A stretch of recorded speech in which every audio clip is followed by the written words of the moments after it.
Bien, merci et bonjour à tous et à toutes.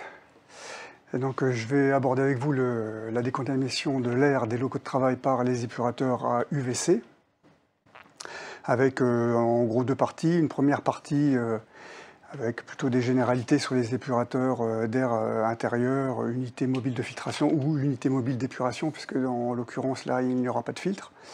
Et dans une deuxième partie, je vais exposer les résultats de l'étude que nous avons effectuée donc, sur ces épurateurs UVC vis-à-vis de bioaérosol test en laboratoire. Donc les épurateurs d'air intérieur, il y a différentes techniques, hein, ça a été exposé précédemment. On retrouve donc des épurateurs vis-à-vis des particules avec la mise en œuvre de filtres, hein, avec filtration mécanique. On retrouve aussi de la filtration électrostatique, filtration cyclonique, la génération d'ions qui permet aussi d'éliminer plus ou moins bien les particules de l'air.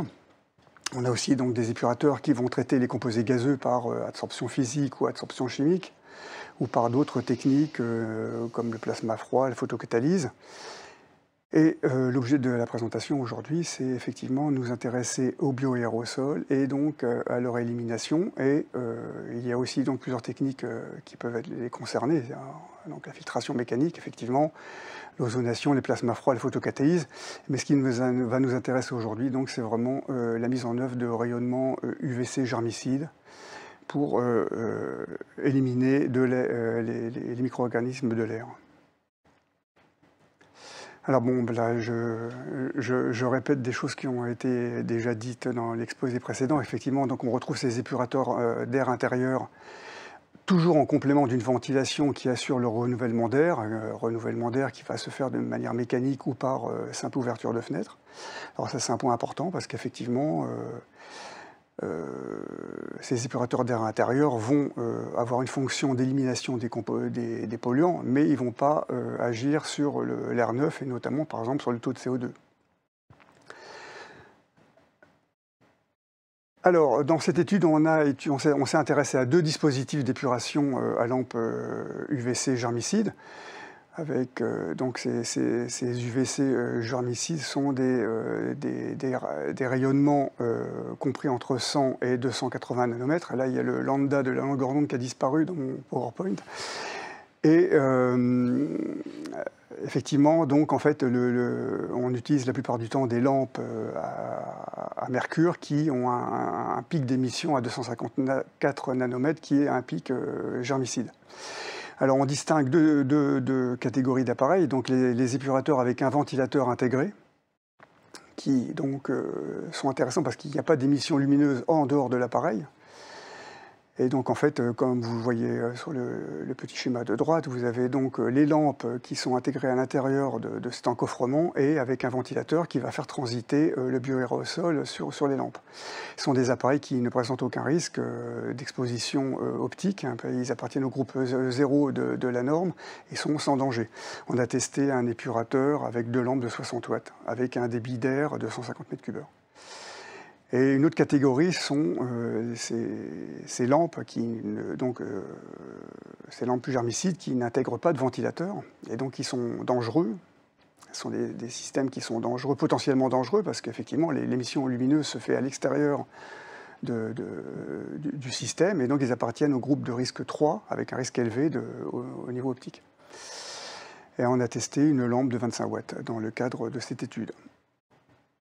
Alors, comme je vous ai dit, la plupart des systèmes sont basés sur l'utilisation de lampes à mercure, qui ont principalement un spectre d'émission en UV avec deux pics à 185 et 254 nanomètres. Mais ces lampes utilisent des verres ou des quartz qui sont opaques au pic 185 nanomètres et qui est responsable de la production d'ozone. Donc ces systèmes-là, normalement, ne produisent pas d'ozone, donc on n'a que la transmission de la longueur d'onde de 254 nanomètres qui, elle, est germicide. Alors, ces lampes UVC sans ventilateur donc, sont typiquement des systèmes qui sont utilisés en plafonnier de désinfection, avec des hauteurs qui doivent être supérieures à 2,3 mètres. Afin de ne pas exposer les éventuelles personnes présentes au rayonnement. Donc là, vous avez une illustration de la zone de désinfection par ce rayonnement, et qui est toujours en complément d'une ventilation mécanique ou naturelle, et qui permet cette convection d'alimenter la zone de rayonnement germicide, d'alimenter en air potentiellement contaminé par les bioaérosols, afin qu'ils soient justement inactivés par leur transit dans cette zone germicide. Alors quand il n'y a pas d'occupant, c'est un système qui est forcément très intéressant parce que c'est très peu énergétique, c'est pas très cher et c'est, on le verra tout à l'heure, très efficace. Le problème, c'est effectivement quand il y a des occupants. Parce que même en respectant la hauteur de 2,3 mètres, on peut avoir des réflexions parasites qui feraient qu'on serait susceptible de dépasser les valeurs limites d'exposition à 0,2 microwatts par centimètre carré. Alors d'où vient cette valeur limite ? Elle vient d'essais qui ont montré que, notamment, la sensibilité de la peau au rayonnement UV avait un pic de sensibilité à 270 nanomètres. Et que, donc à 254 nanomètres, on avait une sensibilité environ 2 fois moindre. Et que la VLE est exprimée pour cette valeur max de la sensibilité de la peau à 270 nanomètres à une valeur de 30 joules par mètre carré et par jour. Donc ça, c'est la VLE de l'exposition au rayonnement UV. Alors, comme je vous l'ai dit, effectivement, à 254 nanomètres, on peut tolérer une puissance reçue 2 fois supérieure, ce qui conduit, quand on retravaille les unités, on retrouve donc cette valeur qu'on retrouve dans les documents commerciaux, notamment de cette valeur limite à 0,2 microwatts par centimètre carré. À titre d'exemple, une lampe qui va émettre 5 watts par mètre carré, on va atteindre la VLE en 12 secondes. Donc, d'où le rappel au fait que ce sont des systèmes dangereux, parce qu'effectivement, en quelques secondes, on va atteindre les valeurs limites d'exposition. On a fait des mesures sur cette lampe, on a fait des mesures de puissance rayonnée en fonction de la distance à l'épurateur que vous voyez par le petit parallélépipède à droite du schéma. Et on a fait des mesures de puissance moyenne en fonction de la hauteur, c'est le graphique de droite. Donc vous avez la puissance rayonnée en watts par mètre carré en fonction de la hauteur. Et vous voyez que pour ce système qui était un petit peu en dessous de la valeur de la hauteur réglementaire de 2,3 mètres, on était à 2,2 mètres à cause des contraintes de notre enceinte d'essai. On voyait qu'à 1,70 m, on commençait à atteindre la valeur limite d'exposition à 0,2 microwatts par centimètre carré. Donc effectivement, ça veut dire que même pour une hauteur de 2,3 mètres, une personne d'1,80 m commence à avoir le dessus du crâne qui commence à être exposé. Donc il faut faire très attention avec ces lampes. Il faut qu'elles soient en tout état de cause installées par des professionnels avec des contrôles de l'exposition.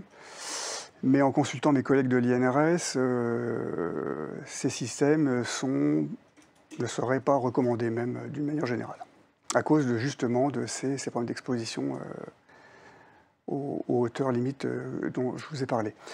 Alors rapidement, là, le dispositif expérimental qui a été utilisé donc, pour établir les performances de ces systèmes vis-à-vis de bioaérosols test de laboratoire. On a travaillé dans une enceinte en inox de 17,4 mètres cubes, à l'intérieur de laquelle on a généré un aérosol au moyen d'un générateur Collison. C'est une enceinte qui est alimentée en air épuré, filtré par le bas, la flèche bleue, et une reprise d'extraction de l'air pollué par le haut. On a placé l'épurateur à l'intérieur, évidemment. On a aussi une régulation d'humidité à 50%. Tous les essais ont été faits à cette humidité relative fixée à 50%. On a aussi un ventilateur de mélange qui permet donc d'homogénéiser la concentration de bioaérosol dans l'enceinte. Et on a la métrologie, donc à droite, la métrologie non spécifique des bioaérosols au moyen d'appareils à lecture directe de type compteur optique de particules ou SMS, pour la fraction la plus fine des particules. Ça concerne par exemple les phages. Et les techniques de prélèvement de bioaérosols par biosampler SKC, donc, qui sont donc des systèmes de prélèvement par voie liquide. Une photo de l'installation. Donc je ne vais pas m'étendre sur l'installation, où on revoit en face avant l'arrivée d'air avec les blocs de filtration vis-à-vis des particules et des gaz par charbon actif. l'enceinte proprement dite et la reprise de l'air contaminé par le toit. On a travaillé donc sur des bioaérosols, des micro-organismes modèles, une bactérie qui est donc le Staphylococcus epidermidis, avec des suspensions où on atteignait classiquement des concentrations moyennes d'environ 3,6 10 puissance 6 UFC par mètre cube, avec des incubations à 37 degrés sur milieu TSA et un dénombrement des colonies au bout de 24 heures. Et en plus de ça, mes collègues microbiologistes ont procédé à des extractions et des quantifications totales par PCR. Avec donc Staphylococcus epidermidis avec des tailles comprises généralement entre 0,5 et 1 micromètre. Deux types de bactériophages ont été aussi utilisés, le FIX et le MS2. On a atteint des concentrations voisines de 3,5 millions d'UFP par mètre cube pour le FIX et un peu plus élevé pour le MS2. Donc voilà, je ne précise pas plus les conditions de dénombrement. Ces mesures ont été aussi associées à de la quantification par PCR. À titre indicatif d'information, ces phages sont beaucoup plus petits que les bactéries, avec des tailles comprises généralement entre 0,02 microns et 0,03. Donc, comme je l'ai dit précédemment, on a fait procéder à des générations de ces bioaérosols à l'intérieur de la cabine au moyen d'un générateur Collison, avec la petite photo à droite, et le prélèvement par biosimpleur par voie liquide, avec 8 dispositifs utilisés par essai, avec les conditions de prélèvement qui sont notées juste en dessous. Et c'est cet ensemble-là qui a été mis en œuvre pour tous les essais et les répétitions associées. Alors, à chaque fois, on a fait des suivis de décroissance des populations microbiennes dans cette enceinte, dans cette cabine, avec toujours en 2 temps, sans épurateur et avec épurateur. Et c'est effectivement ces 2 opérations distinctes qui permettaient de remonter vraiment à la performance de l'épurateur. Donc un petit exemple là qui montre la décroissance, on va dire, naturelle de la population sur Staphylococcus epidermidis sans présence d'épurateur. Donc vous avez la droite en bleu qui est le suivi par appareil à temps réel. Donc là, c'est pas spécifique des bioaérosols, mais comme on n'a généré que des bioaérosols, c'est normal qu'on retrouve les points rouges de la PCR qui sont associés à la décroissance non spécifique des aérosols. Et les carrés noirs de la droite qui se situent en dessous correspondent donc aux particules viables, cultivables, avec des pentes de décroissance très similaires. Donc effectivement des décroissances similaires entre particules et totales et UFC, avec une faible perte de la viabilité de ces micro-organismes au cours du temps, puisqu'on voit que les pentes sont assez similaires. Alors, comme je vous ai dit, on procède toujours en 2 temps. Avec épurateur, donc, on a la décroissance en log du ratio des concentrations par rapport au temps T par la concentration initiale, qui nous donne là, j'aurais pas dû mettre de caractère grec, ils ont tous sauté. Donc, moins T sur taux, c'est le point d'interrogation, le taux, qui est donc la constante de temps de la cinétique de décroissance avec épurateur et sans épurateur, taux 0. Et la différence de ces taux moins taux 0 nous donne accès au débit d'épuration ou le CADR, dont a parlé M. Ritou précédemment, donc le Clean Air Delivery Rate, pas facile à prononcer, et qui est donc le paramètre essentiel de ces épurateurs. Alors évidemment, donc ce débit d'épuration est défini par le débit d'air par l'efficacité d'épuration. Si vous avez un filtrage EPA avec une efficacité de 100%, ben, vous avez équivalence entre le débit QE d'épuration et le débit réel aérolique d'air. Et ben, vous l'aurez compris aussi que pour les lampes qui n'ont pas de ventilateur, on va mesurer qu'un débit d'épuration équivalent à un système qui aurait un vrai débit aérolique. Là, je vais vous montrer donc quelques résultats obtenus au cours de cette étude, donc avec l'épurateur avec ventilateur, donc sur Staphylococcus epidermidis, où on retrouve en rouge les décroissances obtenues avec l'épurateur, donc je le rappelle sur les essais de mesure par PCR, Et vous avez en noir la décroissance obtenue à partir des unités formant colonie, donc qui est vraiment la représentation des espèces cultivables. Donc avec un véritable effet de décroissance, hein, et qui, avec la courbe de régression linéaire en pointillé, nous donne un débit de 150 m³, qui est égal donc au débit fourni et mesuré sur cet appareil, le vrai débit d'air, et donc on en déduit que l'efficacité d'inactivation est de 100%. C'est-à-dire que le franchissement du bioaérosol pendant la fraction de seconde au voisinage de la lampe, estimé à 0,4 secondes, donc c'est extrêmement court, ce franchissement suffit à tuer tous les micro-organismes. Donc on a fait la même chose avec les phages. On retrouve donc pour l'épurateur avec ventilateur la même cinétique de décroissance avec un débit d'épuration de 150 m³. Donc on retrouve aussi pour les phages cette efficacité totale d'inactivation. Et là, ce sont les résultats pour la lampe sans ventilateur sur la bactérie Staphylococcus epidermidis.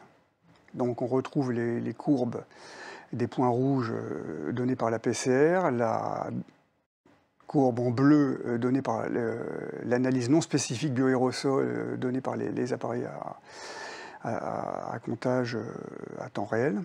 Et en noir, vous avez la décroissance vraiment de la population microbienne active, donc exprimée en UFC par mètre cube.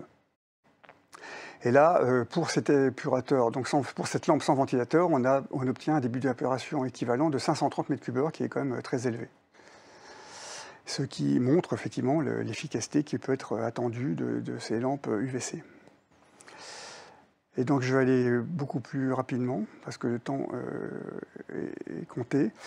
Donc on a quand même regardé l'effet de la ventilation et du brassage d'air, qui est un paramètre essentiel pour ces lampes UVC, parce qu'on le comprend bien, si la lampe, il n'y a pas de renouvellement d'air, eh bien vous allez avoir une zone propre, mais c'est tout, ça sera que la zone éclairée qui sera propre et pas le reste du local. Donc il est très nécessaire de ventiler efficacement afin de renouveler l'air sur la zone rayonnée, et c'est ce qu'on a montré expérimentalement sur le phage MS2. Là, on a augmenté le taux de brassage en passant d'un régime de ventilateur de 15% à 50%. Donc on voit que la cinétique a été considérablement accrue.